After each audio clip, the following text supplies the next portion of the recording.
제사장 아나니아가 어떤 장로들과 변호사와 더불어 함께 내려와서 총독 앞에서 바울을 고발하니라. 우리가 알다시피 천부장이 벨릭스에게로 바울을 보냈습니다. 그리고 너를 고발하는 사람들이 오거든 내 말을 들으리라 하고 기다렸습니다. 그랬을 때 닷새 후가 지났고 역시 입을 치라고 이야기된 아나니아, 여러분 기억하시죠? 사도 바울의 눈을 뜨게 한 그 아나니아가 아니고 대제사장 아나니아입니다. 그 아나니아가 여기서 변호사라고 했는데 제 한글에서는 변사라고 되어 있더라고요. 말을 잘하는 사람이에요. 말을 잘하는 사람을 데리고 왔습니다. 그리고 고발하기 시작합니다. 그러면서 바울을 부르매 더둘러가 고발하여 이르되 이제 벨릭스에게 이 말 잘하는 사람이 이야기를 합니다. 벨릭스가 가여 우리가 당신을 힘입어 태평을 누리고 또 이 민족이 당신의 선견으로 말미암아 여러 가지로 개선된 것을 우리가 어느 모양으로나 어느 곳에서나 크게 감사합니다. 그러니까 그 사람의 했던 업적에 대해서 높여주고 있죠. 그리고 나서 당신을 더 괴롭게 아니하려 하여 우리가 대강 역자옵나니 관용하여 들으시기를 원하나이다. 그러니까 장황하게 설명하지 않겠습니다. 너그럽게 좀 한번 들어주십시오라고 권하고 있습니다. 우리가 보니 이 사람은 전염병 같은 자라 천하에 흩어진 유대인을 다 소유하게 한 자요 나사렛 이단의 우두머리입니다. 그가 또 성전을 더럽게 하려 함으로 우리가 잡아싸우니, 그리고 6절 하반절하고 8절 상반절은 없다라고 이렇게 표현을 했고요. 어떤 사본에는 이런 내용이 덧붙여 있습니다. 그래서 우리의 율법대로 재판하려고 했으나 천부장 루시아가 와서 그를 우리 손에서 강제로 빼앗아 갔나이다. 그리고는 그를 고발하는 사람들에게 가깝게 가라고 명하였나이다. 이제 이렇게 생략되어 있습니다. 8절에 보면 당신이 친히 그를 신문하시면 우리가 고발하는 이 모든 일을 아실 수 있나이다 하고 말을 잘하는 사람이 이야기를 건넸습니다. 그랬더니 곁에 있던 유대인들이 이에 참가하여 이 말이 그렇습니다, 맞습니다, 저 사람 말이 맞습니다 라고 계속해서 이야기를 하고 있습니다. 총독이 이제 바울에게 이제 머리를 표시하여 말하라 그랬는데 이제 사인을 한 거죠. 이제 네 차례다 라고 사인을 해줬습니다. 그랬더니 바울이 대답해서 당신이 여러 해 전부터 이 민족의 재판장 된 것을 내가 알고 내 사건에 대하여 기꺼이 변명하나이다. 그러니까 당신은 우리에게 있어서 좋은 재판장입니다라는 표현을 하면서 이제는 설명을 또 하겠다라고 바울이 말하죠. 당신이 아실 수 있는 바와 같이 내가 예루살렘에 예배하러 올라간 지 열 이틀밖에 안 되었다. 당신이 조사해보면 알 것이다. 나는 10일 정도밖에 지금 안 됐다. 예루살렘에 예배하러 온 지가. 그들은 내가 성전에서 누구와 변론하는 것이나 회당 또는 시중에서 무리를 소동하게 하는 것을 보지 못했습니다. 그러니까 사람들을 막 선동해서 이끌거나 그러지 않았다는 거예요. 이제 나를 고발하는 모든 일에 대하여 그들이 능히 당신 앞에 내세울 것이 없습니다. 저 사람들이 저렇게 말을 하지만 증거로 보일 만한 것은 없다라고 지금 사도 바울이 표현을 하고 있습니다. 그러나 이것을 당신께 고백하리이다. 나는 그들이 이단이라는 도를 따라, 십자가의 도를 얘기하는 거예요. 이단이라는 도를 따라 조상의 하나님을 섬기고 율법과 선지자들의 글에 기록된 것을 다 믿으며 그들이 기다리는 바 하나님께 향한 소망을 나도 가졌으니 곧 의인과 악인의 도활이 있으리라 함이니이다. 그러니까 조상들이 계속해서 섬겨온 하나님 또는 그들이 계속해서 지켜온 율법들을 무시하지 않는다는 거예요. 다 그걸 받아들이고 있다는 것이며 또 하나 의인과 악인의 부활이 있다는 것을 자기는 믿는다는 겁니다. 16절에 보니까 이것으로 말미암아 나도 하나님과 사람에 대하여 항상 양심의 꺼리낌이 없기를 힘쓰나이다. 여러 해 만에 내가 내 민족을 구제할 것과 재물을 가지고 와서 헌금을 모아서 왔다는 거예요. 그래서 좀 어려운 사람들을 도우려고, 그리고 또 예배 정식으로 참여하려고 재물도 가지고 왔다는 겁니다. 그 드리는 중에 내가 결례를 행하였고, 이것은 예루살렘에 있는 그 장로들, 우리가 흔히 알기에는 다른 사도들이 그거를 권했죠. 다른 유대인들이 너를 오해하지 않도록 그걸 했으면 좋겠다. 서원한 사람 4명이 있으니까 그 사람들을 그대로 지켜서 해라. 네가 돈을 써가면서 그 일을 해라 라고 해서 했습니다. 그 얘기를 하고 있습니다. 모임도 없고 소동도 없이 성전에 있는 것을 그들이 보았나이다. 자기는 가만히 그냥 하나님께 예배드리는 그런 모습을 분명히 그들이 보았다는 겁니다. 그러나 아시아로부터 온 어떤 유대인들이 있었으니 그들이 만일 나를 반대할 사건이 있으면 마땅히 당신 앞에 와서 고발했을 것입니다. 그러니까 각지에서 이렇게 모여들 거 아닙니까? 그 중에서 그 사람들이 만약에 고소할 것이 있으면 벌써 당신에게 고소를 했을 것이라고 설명을 합니다. 그렇지 않으면 이 사람들이 내가 공의 앞에 섰을 때 무슨 옳지 않은 것을 보았는가 말하라 하소서. 그 사람들한테 물어보라는 거예요. 즉시. 그러면 그 사람들이 뭐라고 대답을 할 것이다. 오직 내가 그들 가운데 서서 외치기를 내가 죽은 자의 부활에 대하여 오늘 너희 앞에 신문을 받는다고 한 이 한 소리만 있을 따름이니이다 하니 나는 부활을 믿습니다. 죽은 자가 다시 살아날 믿습니다. 그 말만 했다는 거예요. 22절에 보니까 벨릭스가 이 도에 관한 것을 더 자세히 아는 거로 연기하여 이르되 천부장 루시아가 내려오거든 너의 일을 처결하리라 하고 벨릭스는 더 오히려 바울이 설명한 걸 자세히 이해하고 있다는 거죠. 그러니까 어떻게 결정을 못하고 연기시켰어요. 재판을 계속 연기시켰습니다. 23절에 보니까 백부장에게 명하여 바울을 지키되 자유를 주고, 왜냐하면 그렇게 큰 죄를 지은 사람이 아니거든요. 죄수라고는 맞지만 그 죄에 대해서 그렇게 물을 만한 걸 발견하지 못했기 때문에 자유를 줬어요. 그리고 그의 친구들이 그를 돌보아주는 것을 금하지 말라 했습니다. 사도 바울이 감옥에 있으니까 힘들겠죠. 체력적으로나 많이 힘들 거예요.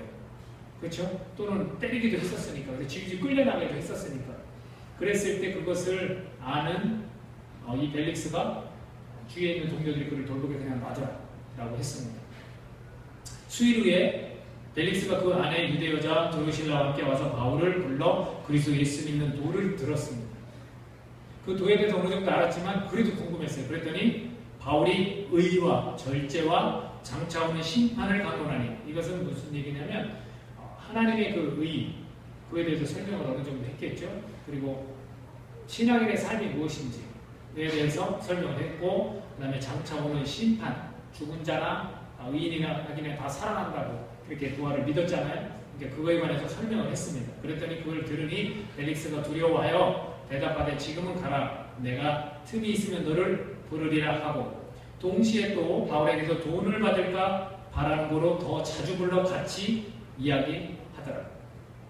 그러니까 그거에 대해서 궁금해서 부른 건 아니고 어느 정도 알고 있었지만 거기에 대해서 부연 설명을 계속해서 바울이 해주죠. 근데 그러는 가운데 감옥에 구류되어 있는 사람이기 때문에 돈을 주고 그 사람을 풀어주십시오라든지 아니면 자기를 잘 봐주십시오라고 사도 바울이 돈을 건넬 줄 알고 기대를 하고 그렇게 계속 불렀다고 성경은 이야기하고 있습니다. 27절 마지막 절 보니까 이태가 지난 후 보르기오 베스토가 벨릭스의 소임을 이어받으니 벨릭스가 유대인의 마음을 얻고자여 바울을 구류하여 두니라. 자, 이 내용입니다. 간단히 이해는 되시겠죠? 여러분, 제가 여러분께 또 이런 질문을 한번 하겠습니다. 여러분, 삶에서 내가 힘써서 살아가고 있습니까? 그것도 오늘 말씀 제목처럼 항상 힘써서 살아가고 있습니까? 어때요? 여러분, 항상 힘써서 살아가고 있습니까? 어렵죠? 쉽지 않죠? 힘이 날 때도 있지만 힘이 안 날 때도 있죠. 그렇죠? 근데 오늘 표현하기를 사도 바울은 자기는 항상 힘썼다고 표현을 하고 있습니다. 어려운 가운데 여러분들 작품이 나오는 걸 아세요? 어려운 가운데 작품이 나오는 거예요. 삶이 굉장히 어렵고 힘든데 더 힘을 쓸 수 있다는 얘기예요. 이게 뭐냐면 삶의 역설이에요. 그런 일들이 우리 주상들에게 있었습니다. 여러분들 혹시 정약용을 아십니까? 다단 정약용? 다단 정약용이 1801년에 유배지로 갑니다. 1818년까지 18년 동안 귀양살이를 합니다. 근데 그 귀양살이에서 얻은 것들이 있습니다. 뭐냐면 목민심서, 여러분 너무나 잘 알죠? 경세유표, 이런 거 여러분 너무나 잘 알고 있지 않습니까? 목민심서는 뭐예요? 관리들, 그들이 가져야 될 마음가짐이나 몸가짐에 대해서 쭉 설명을 한 거예요. 경세유표는 뭡니까? 제도들, 바뀌어야 될 제도들에 대해서 그 제안을 한 겁니다. 굉장히 유용한 거죠. 어려운 가운데 어떻게 그러한 글들을 남길 수 있었을까? 대나무라는 한시가 있습니다. 제가 읽어드릴게요. 정약용이 유배지에서 지은 시입니다. 뜰하게 대나무 무성도 한데 절개 닦아 담백함 떼어나거나 시골 사람 대나무를 우습게 알아 대를 베어 밭 울타리 만드는구나. 내 진실로 북방에서 태어났다면 사람들이 너를 어이애호 안으랴. 잎 하나 떨어질까 걱정되어서 갔다간 다시 와서 살펴보련만. 북쪽에서는 그 귀한 대나무가 남쪽 땅에서는 흔해서 사람들이 성가신 잡목 취급을 한다는 거예요. 그래서 절개가 곱고 드러찬 욕심이 없어서 사람으로 쳐도 이만한 분자가 없을 텐데 인재를 못 알아보고 고작 밭 울타리로 쓰이는 대나무가 안쓰럽기만 하다는 겁니다. 제자리를 못 찾아 대접 못 받는 대나무가 흡사 자신의 모습 같았을까? 안타깝고 민망하기 그지없어 하는 다산의 그 마음이 고스란히 녹아있는 그런 시입니다. 힘들고 어려운 생활 가운데 굉장히 많은 책들을 또 펴냈습니다. 어떻게 그럴 수 있었을까? 여러분들 추사 김정희 아세요? 김정희가 제주도에서 유배 생활을 했습니다. 김정희가 그린 그림 중에 세안도라는 아주 유명한 그림이 있어요. 나무두부로 그냥 딸랑 그려놓은 건데 굉장히 유명해요. 언제 나온 거냐면 유배지에서 그려진 겁니다. 또 추사라고 이름을 붙였습니까? 추사체. 추사체를 어디서 만들었냐면 바로 제주도 유배지에서 만들었습니다. 그는 원래 금속학자예요. 금속학자. 쇠붙이나 돌에 새겨진 그 글씨를 연구하는 거예요. 그래서 그 시대의 배경이나 그 시대에 있었던 일들을 읽어내는 그런 학자입니다. 그래서 중국에도 갔다 오고요. 그러던 중에 누명을 쓰고 유배지로 가게 됐는데 오히려 유배지에 갔다 온 뒤로 더 유명해진 사람이 바로 김정희입니다. 사람의 때때로 삶을 살아가다 힘들고 어려운 일을 겪을 때가 있습니다. 누명을 쓸 때도 있고요. 잘못을 안 했는데도 그렇게 살아갈 때가 있습니다. 사도 바울도 그렇지 않습니까? 우리가 사도 바울이 계속해서 끌려다니면서 변명하고 하는데 이것이 우리가 볼 때는 시간이 굉장히 짧은 것 같지만 그렇지 않습니다. 바울의 이 생활은 27절 오늘 본문에 뭐라 했습니까? 이태가 지나는 2년 동안도 구려되어 있었어요. 그럼 최소 감옥에 갇혀 있었던 시간은 2년 이상이라는 겁니다. 그리고 그게 감옥에 있을 때 어떤 생각을 했을까요? 좌절하고 실망하고 내 인생이 이것밖에 안 되나 그랬을까요? 그곳에서 그는 서신이라는 걸 썼습니다. 그래서 옥중서신 4개가 있습니다. 이건 너무나 잘 알죠. 에베소서, 빌립보서, 빌레몬서, 골로새서. 거기엔 진정성이 담겨 있을 수 있어요. 역시 정약용이나 김정희 마찬가지로 그곳에는 자기의 모든 영혼, 모든 것을 다 실어서 글로 그렇게 표현할 수 있었던 겁니다. 그것이 결국 어려움과 고통과 힘듦이 갖다 주는 축복이에요. 그래서 저는 작품이라는 표현을 쓴 겁니다. 우리 삶이 어렵습니까? 힘듭니까? 그렇다면 그때 작품 하나가 나올 수 있다는 거예요. 우리 그리스도인들이 자기 주어진 일을 그저 나는 왜 이렇게만 어려운가 라고만 한다면 그건 옳지 않다는 거죠.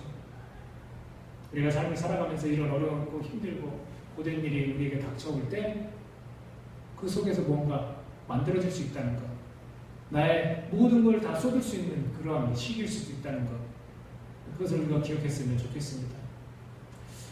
저는 궁금했습니다. 사도 바울이 억울함도 있을 것이고 육체의 피곤함, 뭐 말할 것도 없죠. 고통이 있을 것이고 정신적, 심리적 혼란도 있었을 것입니다. 그거는 분명한 것 같아요. 어떻게 그렇게 감옥에 계속, 또 변명은 자기가 올바른 거라고 변명을 하지만 계속해서 무시당하고 계속해서 상황이 안 좋게 되어져 가는데 어떻게 기쁘고 즐겁기만 할 수 있었겠습니까? 근데 한 가지, 그러나 영적인 충만함만큼은 흔들리지 않고 있는 것을 우리가 성경을 통해서 알 수 있다는 거예요. 이게 궁금해요. 여러분 궁금하지 않아요? 여기서 여러분이 어떤 삶을 살아가면서 힘든 건데, 야, 이 친구, 우리 교회 현실 그렇잖아요. 우리 뭐 연구 오는 친구들 힘들다고 하고, 뭐 결혼 앞두고 있는 친구들 힘들다고 하고, 경제적으로 힘든 부부들 힘들다고 하잖아요. 근데 그거 힘들다고, 야, 그거 힘든 거 아니라고 말할 수 없잖아요. 근데 사도 바울에게도 그런 힘듦이 분명히 있었다는 거죠. 근데 어떻게 하면 그 영적 충만함만큼은 흔들리지 않고 그렇게 지낼 수 있었을까? 우리도 그럴 수 있다는 거예요. 삶은 비록 힘들지만 그 속에서 영적 충만한 만큼은 계속해서 흔들리지 않고 가져갈 수 있다는 거예요. 세 가지만 오늘 그 이야기를 하려고 합니다. 첫 번째는 뭐냐면 어떻게 사도 바울이 이런 상황 속에서도 항상 힘쓸 수 있었을까? 그 첫 번째가 뭐냐면요. 하나님의 사랑과 사람들을 사랑하는 거예요. 16절 한번 같이 읽어볼까요? 16절에 항상 힘쓰나이다라는 표현이 있어서 제가 제목을 붙여봤습니다. 16절 같이 한번 읽겠습니다. 시작. 이것으로 말미암아 나도 하나님과 사람에 대하여 항상 양심에 꺼리낌이 없기를 힘쓰나이다. 누굴 보고 살았어요? 하나님을 보는 동시에 사람도 봤다는 거예요. 우리 오늘날 신앙인들의 모습 가운데 실수하지 말아야 될 게 뭡니까? 이 균형 잡힌 신앙을 놓치지 말아야 돼요. 어떤 사람은 야 사람 상관없어 먼저 네가 하나님만 봐. 그러면 된다라고 가르칩니다. 아니에요. 또 어떤 사람들은 상관없어요. 하나님은 그냥 멀리 계신 분인 것 같아. 사람들에게만 관심이 있어 그렇지. 이 공동체가 사람들이 좀 따뜻하고 사람들이 좀 밝아 보이고 그러면 그건 좋은 공동체라고 해요.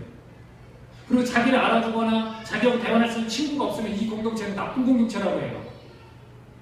그러지 않아요. 이 두 가지를 다 봤다는 거예요. 그냥 예수님의 계명을 세 계명을 압축해서 말씀하신 하나님 사랑 이웃 사랑을 잘 지켰다는 거죠.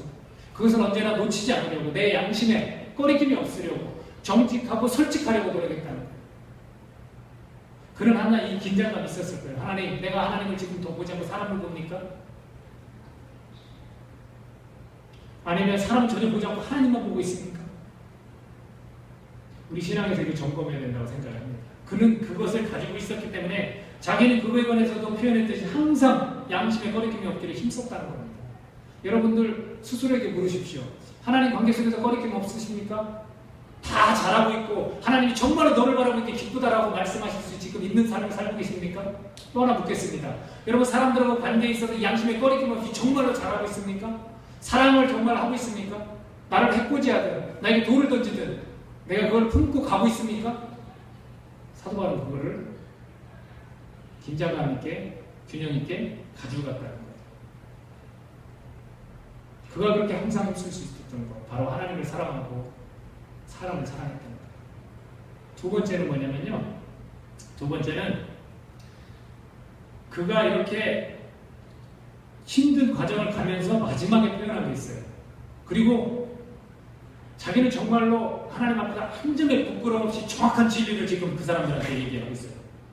그러나 그 사람들은 지금 사도 바울을 죽이려고 계략을 짜고 뭐 이렇게 숨어서 뭐 이렇게 몰래 해치겠다는 말도 하고 그러고 있습니다. 근데 이런 상황을 사도 바울이 어떻게 해석했을까요? 우리 같았으면 어떻게 했을 것 같습니까? 2년 넘게 여러분들 똑같은 힘든 상황을 가고 있어요. 돌짝 같은 길만 나는 맨발로 막 아파 죽겠는데 계속 그 길만 걸어가요. 내 상황 계속 이 상태야. 그럼 여러분 마지막에 뭐라고 하겠습니까? 왜 나만? 왜 나만 이렇게 힘들게 합니까? 라고 말하지 않겠냐고.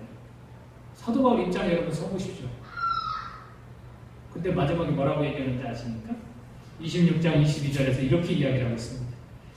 하나님의 도우심을 받아 내가 오늘까지 서서 높고 낮은 사람 앞에서 증언하는 것은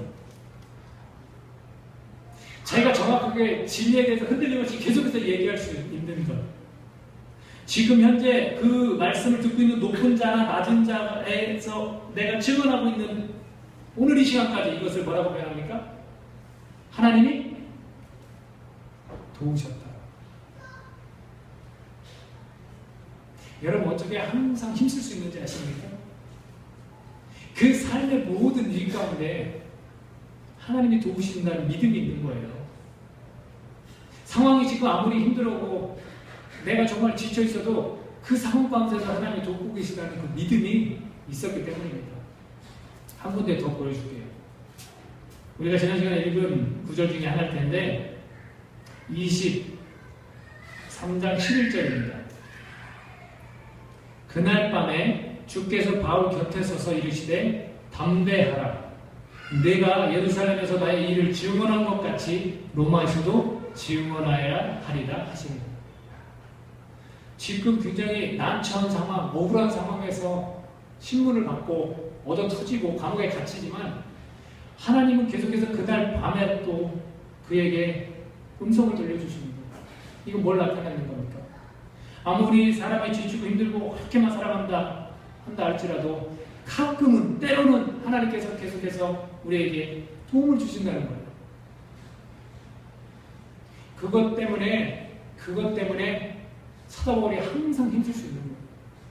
2년 넘게 구류되어 있고 끌려다니고 똑같은 일을 반복해서 또 변명하고 또 변명하지만 그가 그렇게 항상 힘써서 진리를 전할 수 있는 거는 내가 이렇게 힘든 상황이 계속 이어지는 것 같지만 지속적으로 계속해서 끊임없이 가는 것 같지만 때때로 계속해서 하나님이 조금씩 도와주고 계시다는 것을 알기 때문에 갈 수 있는 거라는 거예요. 여러분의 삶은 어떻습니까? 하나님께서 여러분 때때로 도와주고 계시지 않습니까? 그것만 있어도 좋다는 거예요, 사도가. 그것 때문에 내가 항상 힘쓸 수 있다는 겁니다. 마지막으로 세 번째는 뭐냐면요. 여러분 잘 보십시오. 우리가 사도 바울 왜 이 감옥에서 계속 또 변명하고 또 다른 사람한테 끌려가고 또 다른 사람한테 변명하고 또 다른 사람한테 끌려가고 또 변명하고 이것을 왜 성경에 장황하게 이렇게 기록했을까요? 이게 마지막 세 번째예요. 항상 그가 힘쓸 수 있었던 것. 그건 뭐냐면 바로 복음이 퍼지는 그 일 때문에 그래요. 처음에 누구한테 갔습니까? 유대인들에게 갔지만 그들은 죽이려고만 했습니다. 그래서 누가 딱 그를 보호했습니까? 천부장. 오늘 설명을 하죠. 누구라고 얘기해? 루시아. 천부장이 그걸 계속 알고 싶어서 그 진리를 알고 싶어서 진상을 알고 싶어서 계속해서 그를 끌고 다녔어요. 그러면 계속해서 그 진상을 알고 싶은 그 일 때문에 어떤 얘기를 계속 들었습니까? 사도 바울의 십자가의 도에 대해서 계속 들은 거예요. 어떤 변명을 하는지 계속 들은 거예요. 그리고 나서 누구한테 갑니까? 벨릭스에게 갑니다.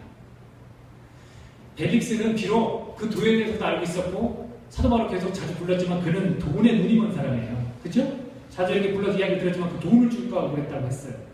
그러나 그 벨릭스도 분명히 조금은 알고 있었지만 더 자세히 계속해서 돈이라는 것 때문에 그가 관심을 갖고 그를 불렀지만 계속해서 그걸 들었다는 거죠. 자, 또 누구한테 갑니까? 이 변명이라는 것은 말 그대로 십자가의 도입니다. 예수님의 관한 이야기입니다. 부활입니다. 이런 얘기를 계속 한 거거든요. 누구에게 갑니까? 2년이 지난 뒤 사람이 바뀌어요. 누가 바뀝니까? 보르기오 베스도가 벨릭스의 수임을 이어받았으니 라고 했습니다. 베스도라는 사람이 또 이어받습니다. 그 또한 그 이야기를 듣고 다음 사람인 아그리빠 왕에게 이렇게 이야기를 합니다. 25장 19절에서 이렇게 이야기를 합니다. 그 윗구절에서는 악행의 혐의는 하나도 제시하지 아니하고 이 고발자들에 관한 겁니다. 악행의 혐의는 하나도 제시하지 아니하고 오직 자기들의 종교와 또는 예수라는 이가 죽은 것을 살아있다고 바울이 주장하는 그 일에 관한 문제로 고발하는 것뿐이라. 지금 분명히 알고 있어요. 베스도도 벌써 사도 바울이 설명한 이 진리에 관한 것을 분명히 알고 있습니다. 그리고 나서 또 누구에게 갑니까? 우리가 계속해서 살펴보겠지만 아그리빠에게 갑니다. 아그리빠가 25장 22절에도 이런 말 또 합니다. 아그리빠가 베스도에게 이르되 나도 이 사람의 말을 듣고자 하노라. 그리고 오히려 26장에서는 이렇게 설명을 하거든요. 이 본문 이 타이틀에 바울이 아그리빠 왕을 이렇게 전도하다 이렇게 표현을 하고 있습니다. 지금 몇 명의 좋은 위치에서 정치적인 영향력을 행사할 수 있는 그 몇 명의 사람들에게 지금 복음을 전했습니까? 천부장 루시아로부터 벨릭스로 해서 베스도로 해서 이제는 아그리빠 왕에게까지. 결국 그 2년 넘는 그 힘들고 고된 상황이 그냥 그 사람 다듬으려고 사도바울 다듬으려고 하나님이 그렇게 하신 게 아니라는 거예요. 복음이 전파되는 그 일을 하나님 이루신 거예요. 사도 바울은 자기 인생을 통해서 자기 입술에서 나가는 그 진리의 말을 통해서 복음이 확장된다는 걸 분명히 알고 있었다는 겁니다. 항상 힘쓰는 게 뭐겠습니까? 상황이 이렇건 저렇건 내 입에서 진리가 나가면 이 진리가 다른 많은 사람들에게 전해질 것이다라는 복음에 대한 확장, 그걸 알고 있었다는 거예요. 그러니 우리의 삶에 지금 힘들고 지치고 어렵고 이런 걸 떠나서 우리의 삶이 얼마나 중요한 것이며 우리의 입술에서 복음을 이야기하느냐 안 하느냐 얼마나 중요한 겁니까? 그가 그렇게 항상 힘쓸 수 있었던 것은 지금 이야기드린 이 세 가지예요. 오늘 24장 비롯해서 앞뒤 본문들 다 포함해서 우리가 깨달을 수 있는 게 그거예요. 하나님을 사랑하고 사람까지 사랑하는 그 균형을 놓치지 않았다는 것. 그래서 자기는 항상 힘쓴다는 거예요. 눈에 보이지 않는 하나님, 때로는 그 하나님을 사랑하는 표현이 뭡니까? 이웃을 사랑하는 거예요. 그러니 얼마나 사람들에 대해서 배려하고 사랑을 표현하고 복음을 받아들이게 하기 위해서 얼마나 노력했겠습니까? 그것을 항상 나는 힘썼다라고 양심에 꺼리낌 없이 그렇게 갔다는 것이며, 또 두 번째 말씀드린 것처럼 때때로 하나님은 내가 힘든 상황에 놓이지만 때때로 하나님은 계속해서 도우고 계시다는 것을 알고 있었다는 거예요. 자기가 얻어 터지고 지금 거의 죽을 지경에 있는데도 하나님은 계속해서 나를 도우셨다라고 그런 표현하고 있어요. 그렇기 때문에 자기는 항상 힘쓸 수 있다는 거예요. 철저히 자신 고백하잖아요. 내 목숨을 조금도 아까워하지 않는다. 그리고 마지막 세 번째 말씀드렸듯이 자기의 삶이 어떤 삶이든 자기 입술에서 나가는 이 진리의 말씀들로 복음이 확장된다는 것을 알고 있었던 거죠. 그러니 삶의 매 순간순간에 자기한테 얼마나 소중하고 자기가 힘써서 항상 그렇게 노력하는 삶을 살았겠습니까? 오늘 이것이 우리가 배워야 될 그런 신앙인의 모습이 아닌가 싶습니다. 여러분, 그가 몸으로 얼마나 지치고 힘들었겠습니까? 오직 있으면 벨리스가 2년 동안 감옥에 가두면서 친구들이 돌보게 하더라고요. 상처 주성해도. 또 심리적으로 힘들지 않았겠습니까? 정신적으로 힘들지 않았겠습니까? 억울하지 않았겠습니까? 수도 없이 변명을 하지만 이 사람들 도대체 받아들이지 못하고 있는데, 자기는 풀려나지 않고 있는데, 그래도 글을 쓰시고 계시잖아요. 우리 삶이 아무리 힘들어도 어려워도 하나님은 우리를 통해서 하나의 영광 받으시기 원하신다는 거예요. 그런 인간적인 힘듦 속에서도 그는 영적으로 왜 충만했습니까? 어떻게 항상 힘쓸 수 있겠냐고요. 우리도 이걸 배워야 됩니다. 여러분, 하나님만 사랑하지 마십시오. 또는 사람만 사랑하지 마세요. 하나님을 정말 사랑한다면 사람을 아끼세요. 사람을 위해서 좀 참아보시고요. 그 사람을 위해서 정말 눈물을 흘려 기도해 보십시오. 하나님만 바라보라는 거 저는 엉터리라고 생각합니다. 하나님을 바라보는 사람이라면 사람을 왜 사랑하지 않겠어요? 그 사람을 하나님이 사랑하십니다. 자기가 죽을 지경에 있어도 다른 사람들이 복음 하나 더 전해서 그 사람 살리려고 하는 게 지금 사도바울의 모습입니다. 그리고 사도바울이라고 날마다 그렇게 지금 하나님이 계속해서 좋은 일만 이루어가시고, 내가 볼 때는 사도바울이 1차, 2차, 3차 전도여행 다니면서 교회도 많이 이루어놓고요, 편하게 목회할 수도 있습니다. 하나님, 나 이 정도면 됐잖아요. 더 이상 얼마큼 고생해야 됩니까? 라고 할 수도 있잖아요. 그런데도 자기가 감옥에 갇혀서 그래도 진실되게 지금 복음을 전하고 있는 게 하나님이 도우셨다고 그렇게 얘기하고 있잖아요. 그것 때문에 항상 힘쓸 수 있는 겁니다. 그리고 내가 어떻게 살든 내가 정말 하나님께 일단 선택이 되어졌으면 나의 삶이 굉장히 중요한 거고요. 나의 입술에서 나가는 진리가 굉장히 중요한 거라는 거예요. 근데 이 부분에 대해서는 저도 자신이 없습니다. 제 입술에서는 진리만 나가지 않거든요. 오늘 우리가 이런 부분이 채워지면 그것이 곧 항상 힘쓸 수 있는 우리 삶이 될 것이라고 저는 믿습니다. 우리 진주공동체 형제 자매 여러분, 우리의 삶이 나를 힘들게 하고 나를 쓰러지게 하고 지치게 한다 할지라도 우리가 영적으로 충만할 수 있는 것, 항상 힘쓸 수 있는 것, 오늘 이 본문을 통해서 말씀해 주시는 이 세 가지만을 우리가 기억합시다. 여러분, 하나님 정말 사랑하십시오. 그리고 하나님 정말 바라보세요. 그러나 우리 사람도 바라보세요. 이웃을 정말 사랑해요. 그리고 하나님 나 왜 안 도우십니까? 라고 여러분 말하지 마십시오. 정말로 하나님 뜻대로 우리를 지속적으로 또 함께 하시는 하나님으로 돕고 계십니다. 그리고 나를 통해서 복음이 전해진다는 것. 나를 통해서 정말로 사람이 살아난다는 것, 여러분 꼭 기억하셨으면 좋겠습니다. 기도하겠습니다. 여러분들, 우리가 항상 힘쓰고 있습니까? 쉽지 않죠. 어떻게 항상 힘씁니까? 근데 사도 바울이 오늘 고백하는데, 하나님과 사람 앞에서 자기 양심에 거리낌없이 자기는 항상 힘쓴다고 그렇게 표현하고 있습니다. 그 내용을 살펴봤더니 역시나 하나님을 사랑하는 사람이기에 이웃을 많이 사랑하고 있었고, 때때로 하나님이 도우시는 걸 경험하면서 그것을 받아들이는 사람이었습니다. 그리고 자기의 그 어렵고 지친 형편들을 가지고 하나님이 도우고 계신다고 그렇게 표현을 했습니다. 또한 자기를 통해서 그렇게 진리가 전해질 때 그것을 받아들이지 않지만, 돈에도 관심이 있지만 세상에도 관심이 있고 이 백성들에게 잘 보이고자 하는 그런 모습들을 그 사람들이 보였지만, 그래도 그 사람들의 귀에 진리의 말씀이 들려지는 것 가지고 그런 복음이 확장된다고 그렇게 믿었습니다.